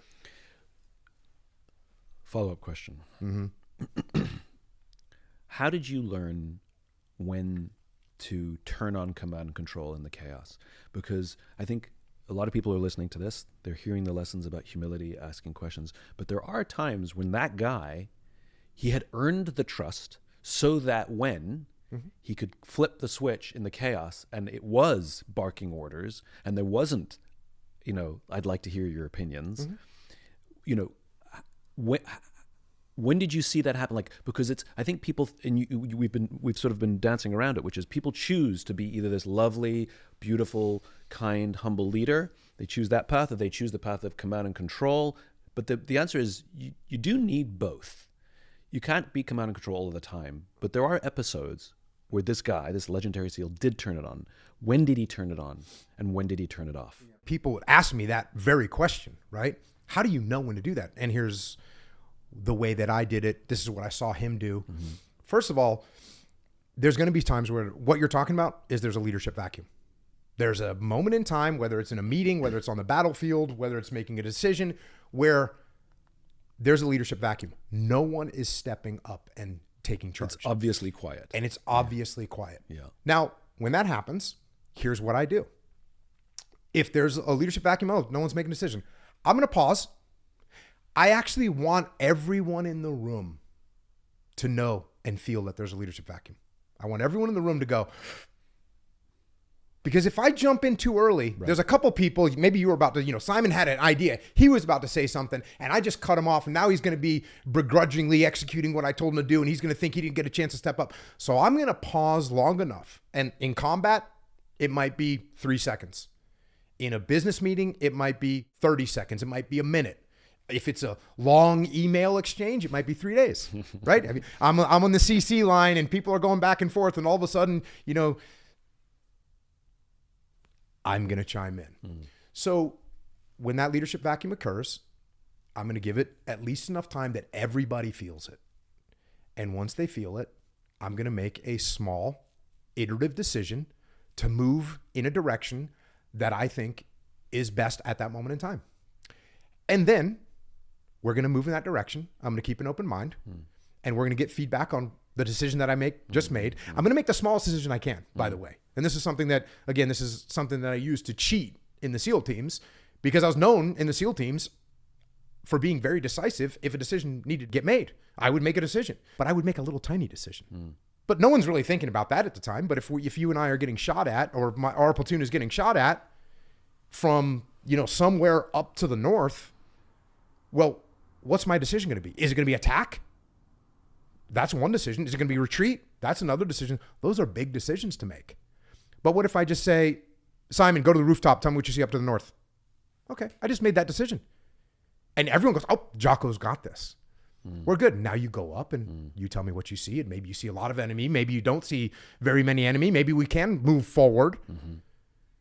But I'm going to make the smallest decision that I can. And by the way, if the next decision is going to be made, if someone else makes the next decision, I'm fine with it. I don't ever feel like I need to talk. And in fact, when I do have to step in and make a decision, I normally will decipher that later and try and figure out, okay, what did I do wrong where Simon didn't make a call? I like this idea of making the little decision. I mean, it does multiple things, right? It establishes that somebody's going to take accountability. It also builds trust, right? because you're not taking unnecessary risk too soon, even if it's the right choice. It doesn't make people skittish. It's a very clever thing. I think there's and as we're talking about, I'm thinking about, there's also, I think as we practice good leadership, you're simultaneously learning good followership, because I assume that in chaos of combat, that when the leader starts actually barking orders, that the good followers, those in the care of that leader, they also know when is the right time to say, I'd like to contribute. I think I have an idea. And they know, you know what, I'm going to follow. I'm going to follow. Yep. It goes hand in hand, knowing when to ask, but also knowing when to not volunteer. It does boil down to trust as well, but this is something that's built up over time, because if you and I are in the street and we're in a gunfight, and I look at you and I'm the guy in charge, and I look at you and say, Simon, get in that building right there, get to the roof and put down cover fire. That's not the time where you're going to say, well, actually, if you could explain to me the why behind that, I'd really like to know. Now, because you're going to go, oh, we're in a gunfight, Jocko's got a plan, and I'm going to go execute it. Right. And you're going to go execute it most of the time. Because there's a chance that when I say, peek at you from behind this wall I'm hiding behind with shots firing over my head, I say, Simon, go get in that building there, take the roof, put down cover fire. Right. There's a chance that you look back at me and you say negative. Now, why are you saying that to me? You might have information. You see something that I don't see. Yeah. Maybe there's IEDs in the driveway. There's a reason why you can't do that. And when they say negative, you don't say, damn it, you listen to me. They say, when you hear negative, they know something I don't know. Yep. Quick exchange, and then either adapt or not. And really what it boils down to then is now we're going to go a little bit deeper, and I'm going to tell you why. Yeah. I'm going to give you the why, and I'm going to let you go execute. Yeah. I'm going to say, well, I need cover fire. Help me. Right. And you go, okay, got it. I'm going to that building, right. and I'm going to be able to put down cover fire. So that trust that you build up and knowing when to step in and make a call, again, you want to do it as seldom as possible, because the more you talk, the less people listen. That's another thing. Like I would not talk on my radio. In fact, when I was a platoon commander, when I was a troop commander, our radios were almost always silent. And when I did say something on the radio, when I came up on the radio and said, everyone get to building 34 now, like people knew that they were going to get there no matter what. And that's because I wasn't saying, hey, can you push 2 guys over to this building here? Hey, somebody give me some reports on where that hallway is getting. No one did that. No one did that. And it was like radio silence all the time. What a leader's doing is fostering relationships, fostering trust. All the words that we use in good leadership, you find in families and personal relationships. It's very human. And what we're talking about is like when we get along, that doesn't mean we have to like each other. It's preferable, but not 100% necessary. But and this is one of the things I find wonderful about military, which is the trust is so deep that I'll risk my life for somebody I don't necessarily even like, which I find fascinating. But when the team dynamics work and you get the relationships working, then it works. And I think a lot of leaders, they're so focused on the goal, they're so focused on the quarterly result, they're focused on even the strategy, that they sometimes forget that there's a whole group of people that have to come along to execute it, be engaged, enjoy it. And unlike the military, they go home at the end of the day, or they have got a side hustle, or, they have options. They can quit, and they're not forced to do anything. In the military, there's still a military structure, and they can disengage, of course. And they can literally just say, we're not doing this. Yeah. SEALs in Vietnam that would get told, this is a classic story that I would hear as a young SEAL. Yeah. When I came in, there's still Vietnam SEALs in, and if they got told to do something they didn't want to do, this is a classic story. Oh, they get told, hey, go do an ambush on this on this river that's over here tonight. And the guys would say, hey, there's a lot of enemy activity. We don't think it's going to be a good, and shut up and do it. They go, okay, cool. They'd get their gear on. They'd patrol 100 meters outside the gate. They'd sit down, hang out for 5 hours, walk back in the, when the sun came up and say, yeah, we didn't run into anything. So they complied, right, but they didn't actually execute. So even though in the military, sure, there's the thought that they're just going to do what you tell them to do, but they're actually not. They're not going to do that. Yeah. Another great, you brought up. It's quiet quitting. You brought up Band of Brothers. That's another great scene that I bring up quite often is, there's the scene in the end of Band of Brothers where he gets told, hey, go do a reconnaissance across the river. Yeah. And Dick Winter says, hey, I don't really think we should do that. Hey, shut up and go do it. He says, okay. They go do it. They take a casualty. I think a guy even gets killed. Yeah. They come back. Hey, we didn't see anything. And by the way, the war's all but over at this point. Yeah. It's a stupid. And the colonel next night says, go do it again. And he says, I don't think we should do this. He says, go do it again. And he says, okay, roger that. And they go into a basement. They drink wine. They play cards. And they don't do the mission. So that happens in the military. That absolutely happens in the military. And so that's why, again, it's not so clear and people don't think that it works that way, but it works that way. Yeah. If the team it's still human beings. If the team isn't on board with what we're doing, then we have a problem. And you're talking about relationships. And for years, I was telling people here, you asked what have I discovered in the past few years? For years, I was telling people, hey, you got to have relationships. You got to build relationships. You got to have relationships. You got to build relationships. And I was working with a company and I was looking at this woman. I said, hey, you got to build a relationship. And I could see the look on her face was a combination of like, yeah, I know, dummy, but what does that even mean? That was the look on her face. Not actionable. Yeah. It was like go make a friend. Yes, go make a friend. Thank you. And so I ended up thinking to myself, I keep telling people to have relationships, build relationships. What's a relationship? Yeah. And I ended up figuring out in my mind what the components of a relationship are. Trust, listen, respect, influence, and care. Trust, listen, respect, influence, and care. If you want people to listen to you, you have to listen to them. And it goes right on down the line. If you want people to trust you, you've got to give them trust. If you want people to respect you, you've got to treat them with respect. If you want to have influence over people, you've got to actually allow them to influence you. And if you want people to care about you, then you need to care about them. And that's the way it works. And the biggest obstacle to all those things is my ego. Because why should I listen to Simon? I've been here for longer than him. Or why should I respect him? I outrank him. He should show me respect. Right? Well, why should I be influenced by him? I know this way better than he does. And my ego comes in, and now I end up with a bad relationship with people. So if we can get our ego under control and we can be humble, then we can build good relationships with people. That's so good. And then just going back to your original point there is, when people talk about, oh, we got to make this number or whatever, what team wins? Yeah. The team with 10 people on it where they hate each other and don't get along, or the team that everyone's friends and they get along and they get after it? Who's going to win? Yeah. It's no one gets that question wrong. The team that gets along, the team that has good relationships wins all day long. And by the way, going back, what makes the SEAL teams good? It's not because we can do pull-ups. It's not because we can shoot straight. Like, yeah, those things come in, but the reason we're good is because we care about each other, because we have good relationships. Yeah. And by the way, not all SEAL platoons are good. Yeah. There are SEAL platoons that are disasters. There are SEAL platoons that get disbanded occasionally, where they take an entire group of these, high-performing, top-tier guys, and they disband them. Yeah. Why? It's not because the people on the team aren't in good physical condition. It's not because the people on the team don't know how to shoot their weapons. It's not because they don't understand tactics. The reason that they get disbanded is because they have bad relationships. Yeah. It's a disaster. And you see that in any organization. Yeah. So good. I love that construction. I think that is bang on. Do you miss the brotherhood? Have you been able to find it back out in the civilian world?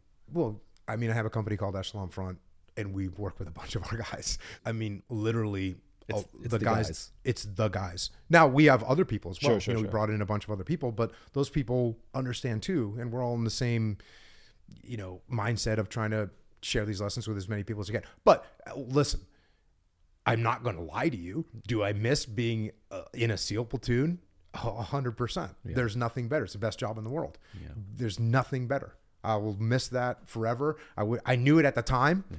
Yeah. I'm lucky enough that, when I was in charge of a SEAL task unit, when I was a platoon commander, I was older because I had been enlisted. So I knew that this was as good as it's going to get. And I relished every single day as much as I possibly could. And it broke my heart every day that got ticked off the calendar that it was that much further away from being my life. But it's the best job in the world, and I miss it every single day. That's the one thing every vet I've ever met, whether they loved the military or hated the military, they all miss the brotherhood and the sisterhood, and they've never found it in the outside world. Not a one. I was in a call with the the Army unit that I worked for in Ramadi. This was my last deployment. The Ready First Brigade, the First Armored Division, and we're having a big reunion in Texas. And we were on a call the other day. So it's basically like the battalion commanders and the brigade commander, and all these guys are now retired generals and colonels. But it was, I noticed it 3 minutes into the call. These were the guys that we would have brigade meetings, right? And how big is a brigade? Brigades, there was 5,600 people. But these brigade meetings that we had, which we had probably twice a week, you know, where people are going through who was wounded, who was killed, what problems we were having. They were the heaviest gravity in these meetings. And for a moment, you know, I thought about all those meetings where we'd be talking about, you know, when the memorial service was for a soldier or a Marine that was killed. It was heartbreaking. And then the determination to make a difference in that city. And then you fast forward, it's coming up on 20 years. It'll be the 20-year reunion. And here was this group of men that I was in this Zoom call with. And instantly I just felt, you know, this camaraderie that was just awesome. It was awesome to be sitting on a Zoom call with these guys who I'd sat in a room with and been on the battlefield with, you know, Colonel McFarland, just each one of these guys. I'd been out there on the battlefield with them while we're doing things. And yes, I miss that. I miss it every single day. It was a terrible time. There was heartbreaking, you know, sacrifices that were made. And yet I miss it. Is there a mission that you did in the teams or something that you've done outside the teams that you wish all the things you do from this point on will be more like that? And it doesn't have to have been successful, commercially or militarily. But when you look back at it, you're like, that one is the one that stands out. I want that feeling. There was a moment in time.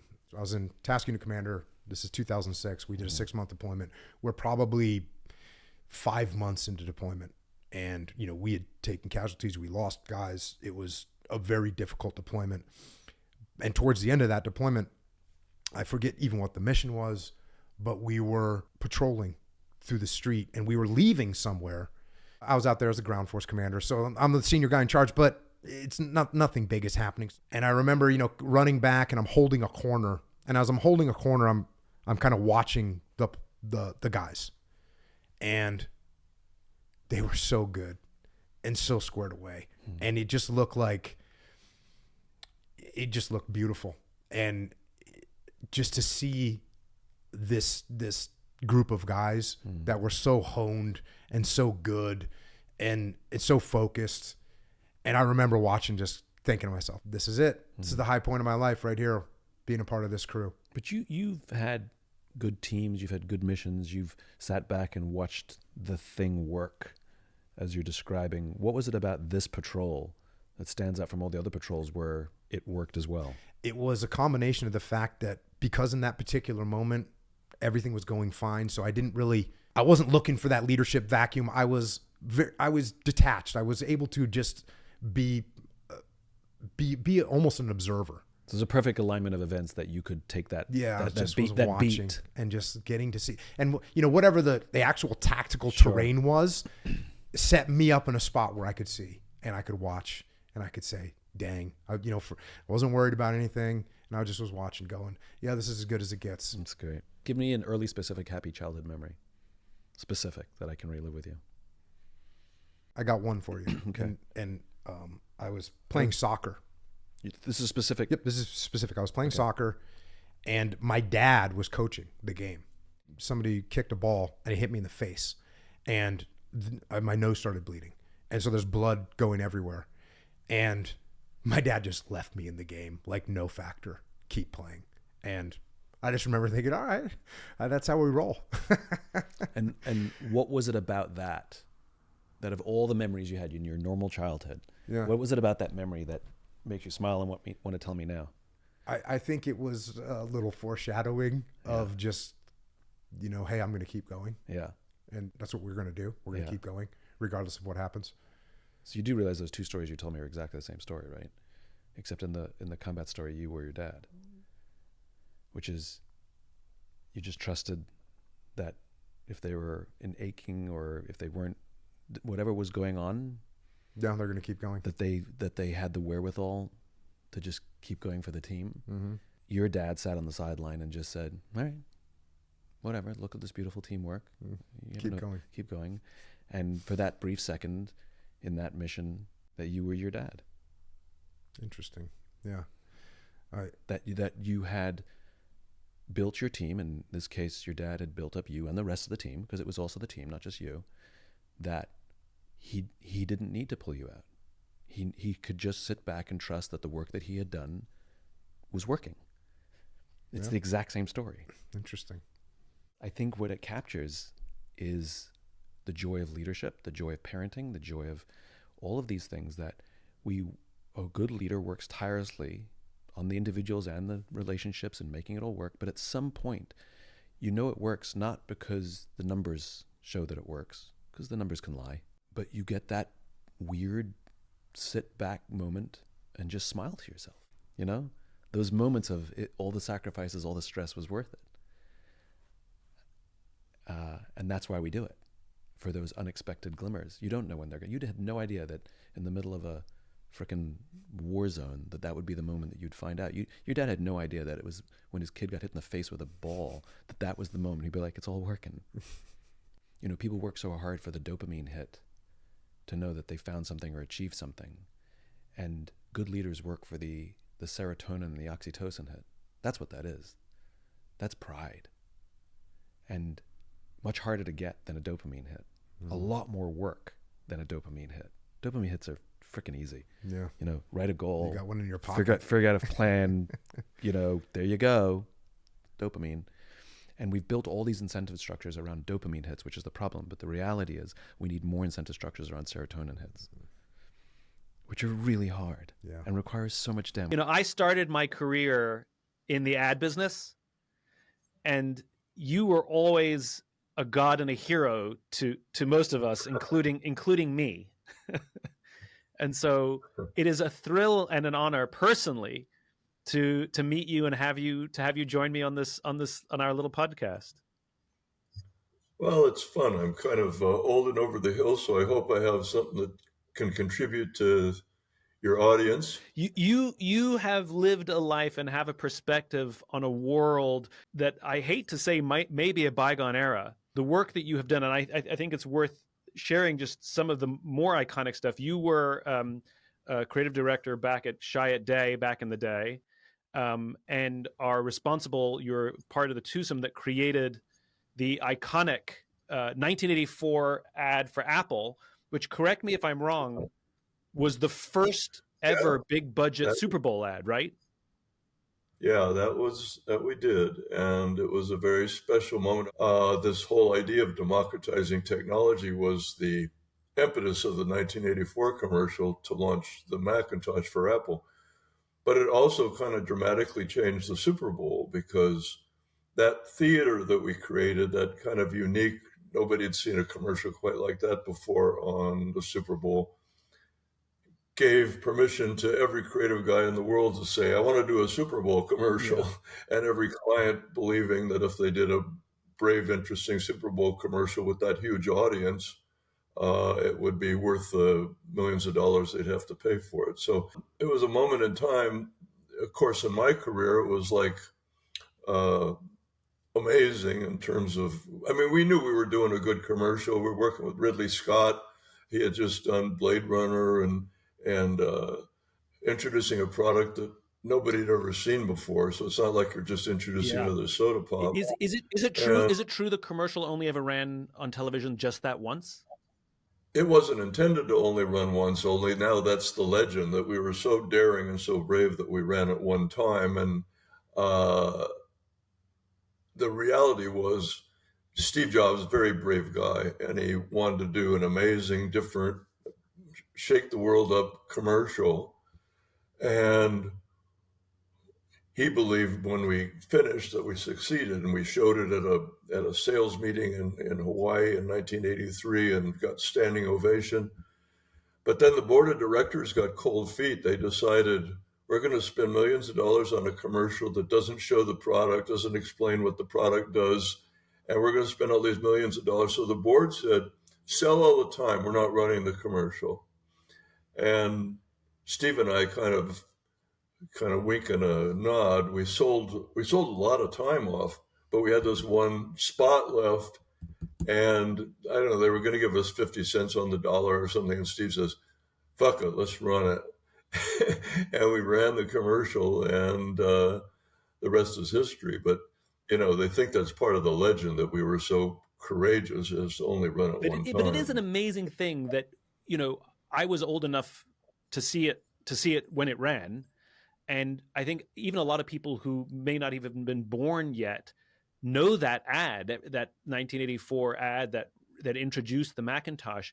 And it is an astonishing thing that all these years later, that it only ran once. I think that's just an incredible thing that it became such an iconic piece of our commercial history.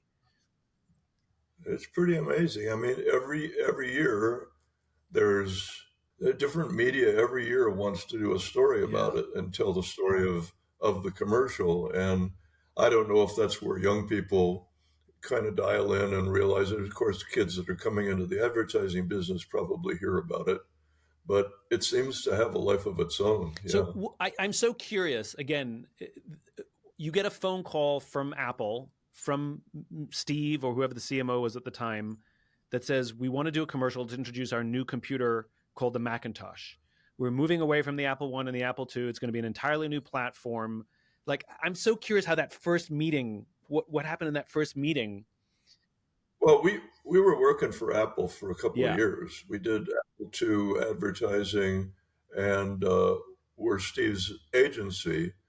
But Steve kind of threw down the gauntlet because this computer was his baby, his dream child, that he's going to introduce this, what he believed was the future of computing. It had graphics, it had typography, it had all the aesthetics that Steve loved about a computer, and it was going to be easy to use. So he basically threw down the gauntlet and said, look, we're introducing Macintosh. I want a commercial that shakes up the world. Mm-hmm.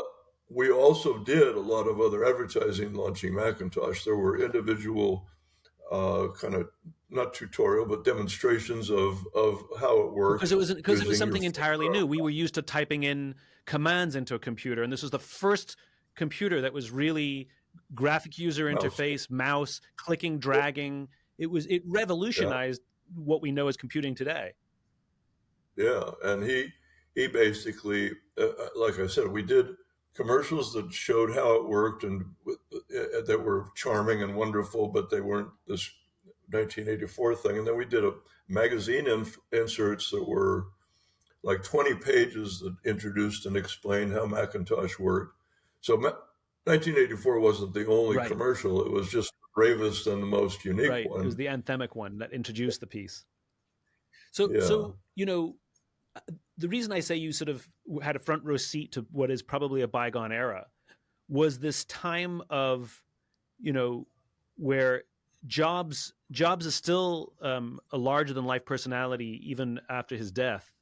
He's still seen as able to have created a creativity outside of a company, innovation in a company that, seems to have yet to be repeated. What was it about him that allowed people like you and the people who worked at Apple to be so creative? Because there's no lack of creative people in the world today. Why isn't the same innovation and creativity seemingly not coming out of companies today? Like, what did he have in the way he led that you think is lacking today?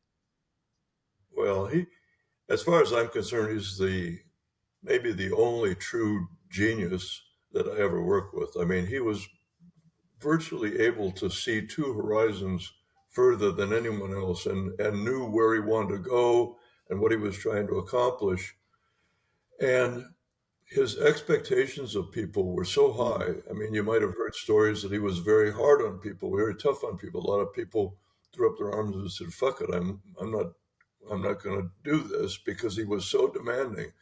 But the people that stepped up and said, I want to do what Steve wants to do, ended up doing things that were beyond maybe what they thought their capabilities were. They did things when Steve kept challenging them to be better and better and better. And, Johnny Ives later got the same opportunity to become one of the most famous product designers in the world because Steve challenged him. He was in the company for a number of years, making beige boxes for John Scully and those guys. And then all of a sudden, Steve came and said, go do something genius. It started with iPod, and then I want to make a phone, and I want to make a pad. And then he went to Pixar after he left Apple, and he didn't go to Pixar. He bought Pixar from Lucas, and they were doing, just little kind of cute digital stories. And he said, let's go make movies. And he took Pixar into the stratosphere in terms of being maybe the most successful movie studio in history. And then now it's part of Disney. And he just challenged people to do and be better than they knew they could be. I mean, he was the most challenging leader, and he was fearless. Most CEOs don't trust creativity. They're afraid of creativity because it's not rational, it's intuitive. And Steve trusted that. And most CEOs, most companies don't trust flying by the seat of your pants and trusting your intuition. They believe that, we got to be more methodical. And it's just rare that there are leaders like There's him. a lot to unpack there. You said Jobs pushed his people harder and challenged them more than you had experienced in the past.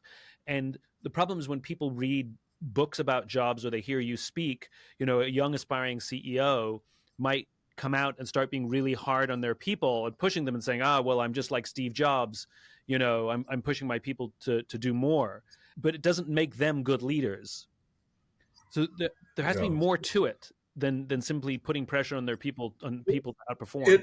It was not only he pushed people, but he knew when they had arrived at some place that was bigger and braver than what they would normally do. I mean, a lot of CEOs are hard ass and say, go do something great, but they don't necessarily recognize great when they see it. They don't necessarily recognize the high ground.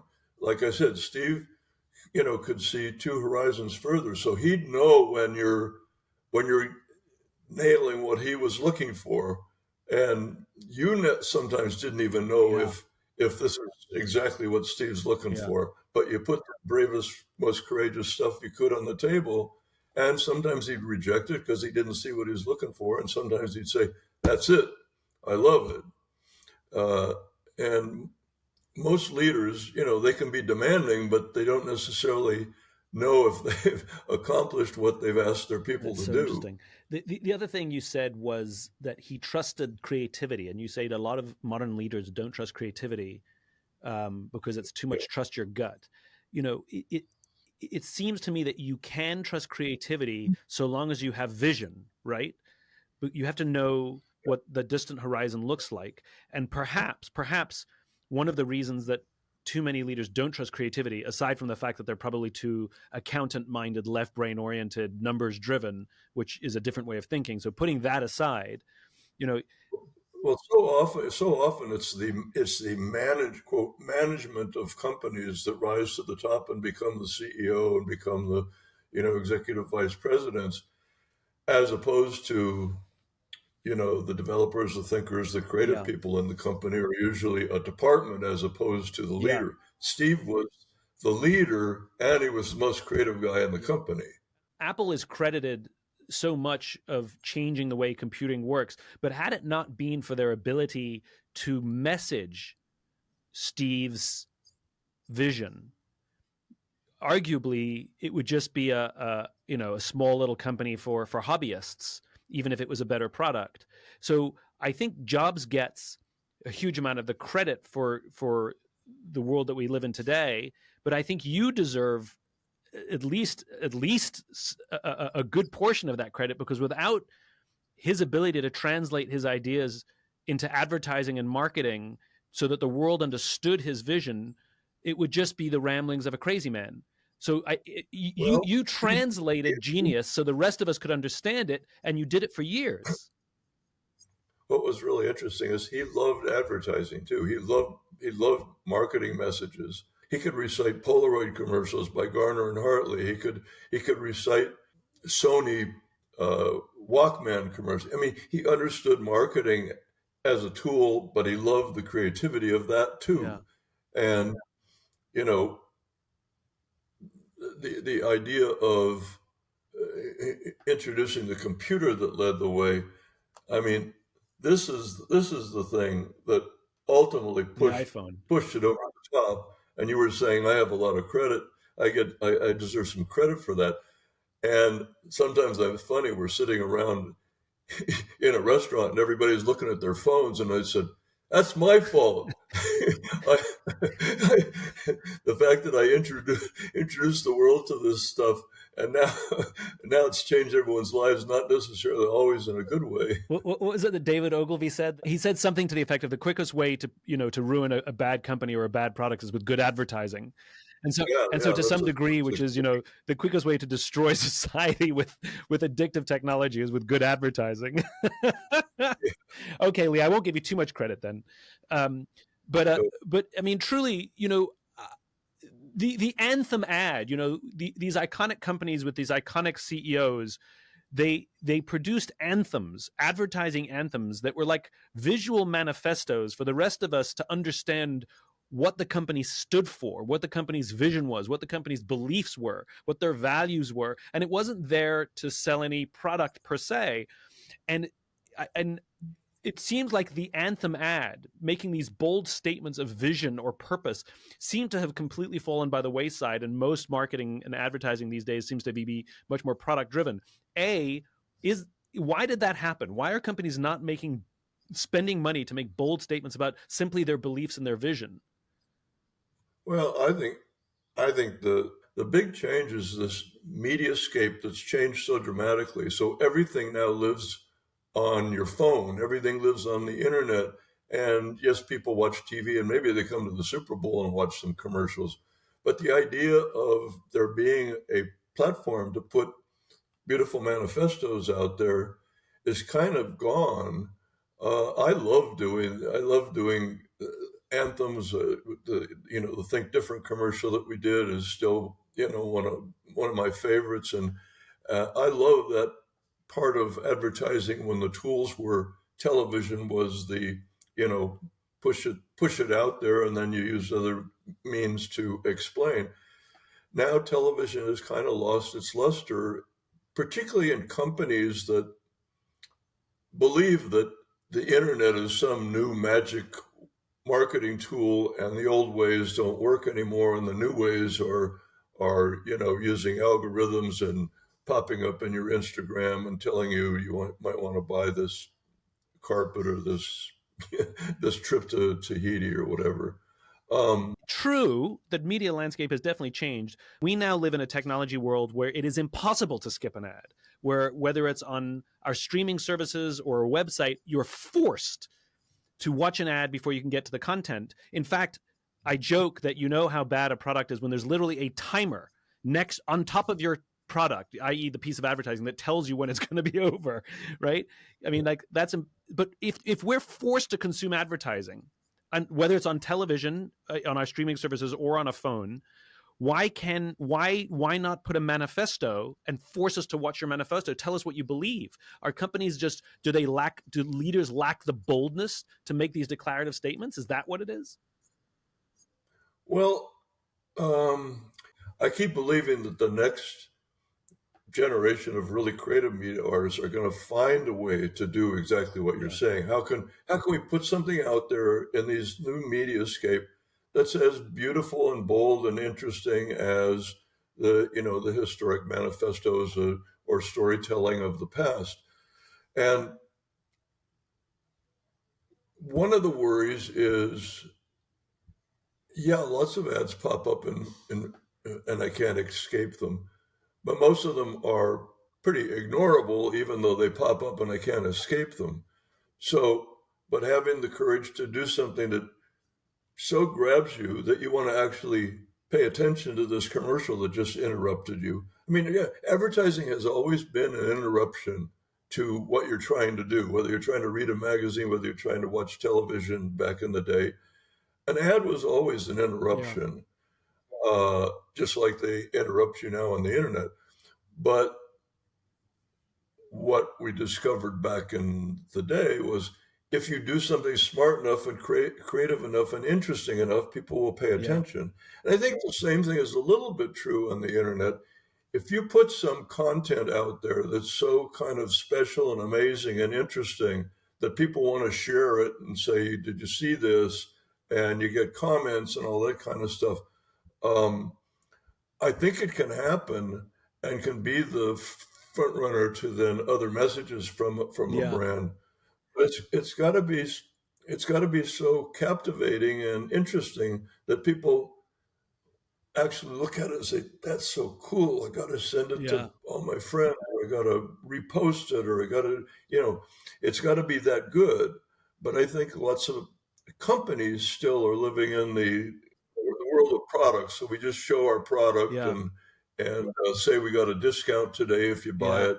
I think you said it before, which is part of the problem is the creatives, quote unquote, aren't running the companies anymore. It's the accountants that are running the companies. And so accountants will make accounting decisions. Creatives will make creative decisions.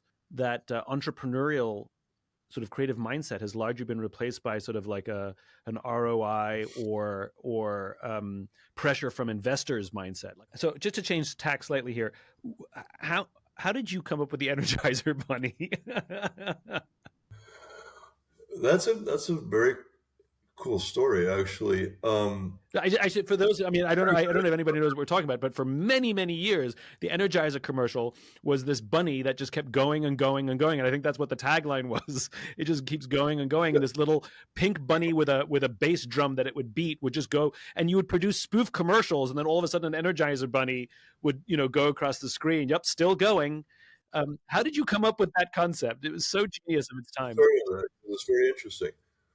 They had a pitch for their account. It was at Doyle Dane Bernbach, and we were invited to pitch for Energizer. They had done a commercial that was a bunch of mechanical rabbits going boom, boom, boom, boom, boom. And the Energizer Bunny marched through. This was Doyle Dane Bernbach did this. The Energizer Bunny marched through and spun around and left. And when we looked at their history, we said, that commercial is special. And we said, that bunny is special. So we took the bunny from a commercial that Doyle Dane Bernbach did and launched him from the original commercial out of the studio into the world, where then he showed up in soap commercials and wine commercials and all the different places that we ended up having the Energizer Bunny just keep going and going and interrupting commercials. But the actual Energizer Bunny was invented by Doyle Dane Bernbach. And I sometimes think to myself, I bet there were a bunch of people at Doyle Dane when they were having the review saying, we got really good reaction to the Energizer Bunny. Let's do something with that. And the creative people said, oh, we're pitching against Giant Day. We got to come up with something better than that. I actually, in my mind's eye, I see that happening. And now, and for the rest of their careers, they kick themselves for. I just love the fact that you want to pitch. I just love the fact that you want to pitch with their idea. And I think I'm disappointed because we don't have the account anymore, and they turned him into a cartoon. But I thought the idea that we had was the advertising can last forever because he keeps going and going. Literally, and going. Yeah. And it became a euphemism. People in politics would say, oh, he's like the Energizer Bunny. He keeps going and going. I mean, we created something very classic with him. What is it? Yeah. What is it that makes ideas stick? I mean, the Energizer Bunny stuck. It became, as you said, it became part of our cultural vernacular. So many of the ads that you created for Apple, people would hang them, the Think Different ads. And as college students, we would pick some of our favorite, icons, and we would hang their pictures on our walls as statements of who we were. What makes a great idea sticky? That makes it that it becomes integrated into our lives, when it's a piece of commercial advertising. Well, every brand, wants to get noticed and wants to tell their story. but so many brands are a category, so there's batteries and there's soda pop. Coming up with a personality for a brand is really important. If it can become kind of culturally cool, culturally relevant, the story that you tell, the way you tell the story. When we got to go to work for Gatorade, it was called Gatorade, and it was kind of losing share, and we changed the brand to G, and then that's G became kind of part of the vernacular there for a while when it transitioned the Gatorade brand to this new brand. Finding a way to take the product or brand that you're assigned to and find some special way to put it out there, sometimes to refresh the brand, sometimes to just find its voice. Because I think I grew up surfing, and one of the ways I learned about brands was I really wanted to be a really good surfer, and the brand that I surf for, Jacob Surfboards, I didn't want to just own their product. I wanted to be part of that brand, or I wanted that brand to be part of me because it said something about who I was. So I wanted to know the shapers at the shop. I wanted to know the people that were on the surf team, and I wanted to wear their T-shirt. Wearing their T-shirt was the kind of the symbol of what I want to accomplish for every brand. I want to wear that T-shirt. I want to, like a badge, like something you're proud of. And lots of brands have that charm. I think Nike still can do that. So making the brand so interesting and likable and trustable that you want to wear their T-shirt is kind of my yardstick for finding. It's such a good test, right? And I think most companies would fail. Like anybody who's listening here who works or runs for a company, which is I think a lot of people, could your company pass the swag test, which is if you gave employees or customers or clients a free T-shirt with your logo on it, would they wear it to sleep in and paint the house in? Or would they wear it to a barbecue on a weekend because it said something about who they are? Like, would they wear it with pride, or would they wear it as this T-shirt they don't care if it gets ruined? I think that swag test is to your point, is a really good one. Yeah, it's a pretty good test. Was there ever a company or a brand that you wish you'd worked on, that you saw them out there and you had ideas for them that you never really got to put out into the marketplace, but you were itching to help them tell their story? Was anyone, any company that you missed to work with? Well, we had a moment in time where we worked for Nike during the '84 Olympics in Los Angeles, and they thought, even though Wieden & Kennedy was already part of their company, they thought that we could do some interesting work because we lived in LA, because we had just done Apple, for a bunch of reasons. We got the assignment to do the '84 Olympics for Nike, and we did it, and we launched Air Jordan, and we did some stuff, and then we got in trouble and lost the account. I won't tell you that whole story because it's not one of the happier ones. But anyway, we lost Nike. So for years, I loved working on the sports brand. It was just so fun. And finally, we got the opportunity because the guys that we work with at Nike had moved to Adidas in Germany, and we got to pitch Adidas. So for a long time, I was wanting a sports brand, but we finally did actually achieve that. We got Adidas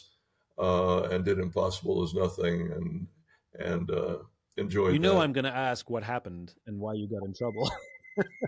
If you really don't want to answer, you of course don't have to, but you can't bury the lead that easily. We had done some pretty noticeable advertising, and Jay Chiat had moved to New York. Yeah. And opened the New York office. And he had absolutely nothing to do with the Nike account. But Jay was in New York, and he got interviewed by the New York Times about his agency and coming to New York, and all that was what the story was supposed to be about. But he talked about Nike proudly as being one of the brands that they were doing great work for in Los Angeles, not in New York.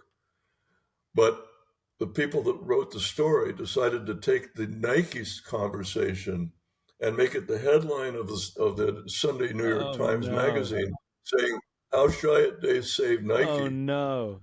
We were fired the next day. Through no fault of our own, other than some editor, some writer at the newspaper deciding that was a clever headline. I'm sure that's not what Jay intended. Right. Oh, God. Headline of the that article. Must have been excruciating, especially when it was totally out of your control. Yeah, it was very sad. Can you tell me a project you worked on in your ad days that you absolutely loved being a part of it? Something very specific. It doesn't matter if it was commercially successful. It doesn't matter if it won awards. But was there a project or a product that you worked on that literally, if your whole career could have been like this one thing, you'd be the happiest person alive? Well, I know we're talking a lot about Apple, but it was a very special relationship, a very special brand. And as you know, Steve was kind of pushed out of Apple by John Scully, who Steve had hired from Pepsi, and went on to do Pixar. But when Steve came back to Apple in 1997, and Apple was in big trouble. Apple was maybe going to go out of business or get sold or something because they had just become so commoditized. Steve called and said, "Can you come up here?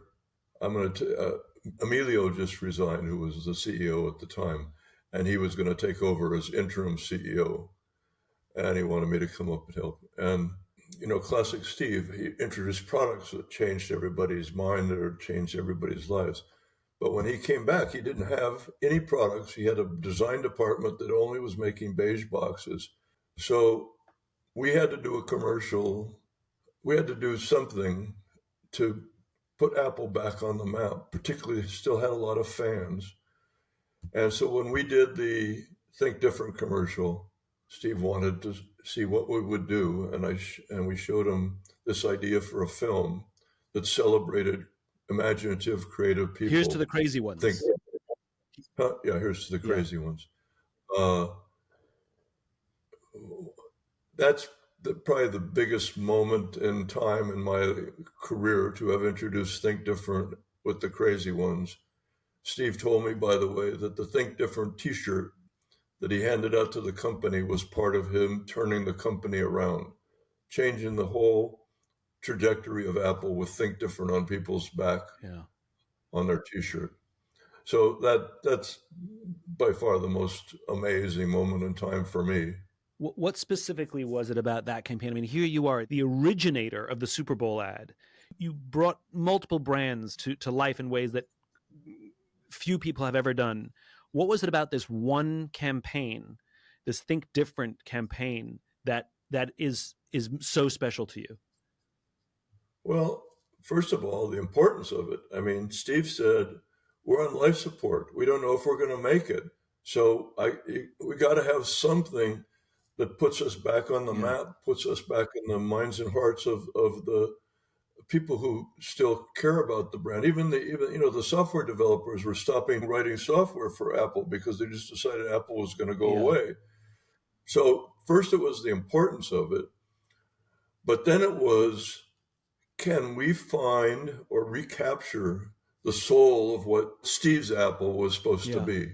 And Steve's vision was always to be at the intersection of liberal arts and creativity. The idea that we are going to be this company that gives people the tools to do imaginative, creative things.